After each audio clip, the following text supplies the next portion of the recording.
जी हाँ दोस्तों, पंकज सिंह को खेसारी लाल ने मार मार कर किया बुरा हाल। तो दोनों के बीच क्यों हो रहा लड़ाई, आपको डिटेल बताते हैं। उससे पहले अगर हमारे चैनल पे नए हैं तो हमारे चैनल को सब्सक्राइब करें, वीडियो को लाइक करें। तो दरअसल क्यों हो रहा लड़ाई, आपको बता दें। पंकज सिंह का एक सॉन्ग आया जिस सॉन्ग का टाइटल है कि कीर्ति के घाटा। तो आपको बता दें, उसी बीच एक खेसारी लाल का वीडियो आता है जिसमें खेसारी लाल बताए हैं कि अपनी बहन के ऊपर गा कर देख लो आपको कैसा महसूस होता है। जिसके बाद पंकज सिंह का रिप्लाई आता है और बताते हैं कि आप भी तो किसी की बहन के ऊपर गाना गाते हो। और दोनों के बीच हो जाता है लड़ाई और दोनों में हो जाता है बहस और दोनों से गाली गलौज चालू हो जाता है, क्योंकि खेसारी लाल के फैन भी गाली दे रहे हैं और पंकज सिंह के फैन भी दे रहे हैं। इसके बाद पंकज सिंह को खुले आम दे दिए चुनौती खेसारी लाल यादव और बोल रहे हैं कि आपको हम कई बार छोड़ चुके हैं, क्योंकि अगली बार भी ऐसा गलती कर चुके थे, पर इस बार हम आपको नहीं छोड़ेंगे।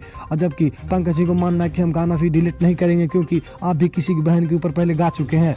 पर अभी भी खेसारी लाल को मानना है कि नहीं, तुम गाना डिलीट करो और नहीं तो तेरे को हम कुछ भी कर सकते हैं। क्योंकि खेसारी लाल चुनौती दे रहे हैं कि फिलहाल अभी खेसारी लाल लंदन में है, इसलिए पंकज सिंह को छोड़े हुए हैं। और पंकज सिंह को जो कि लंदन से पहुंचते ही पंकज सिंह को कुछ भी हो सकता है। तो मिलते फिर अगले वीडियो में इसी अंदाज के साथ।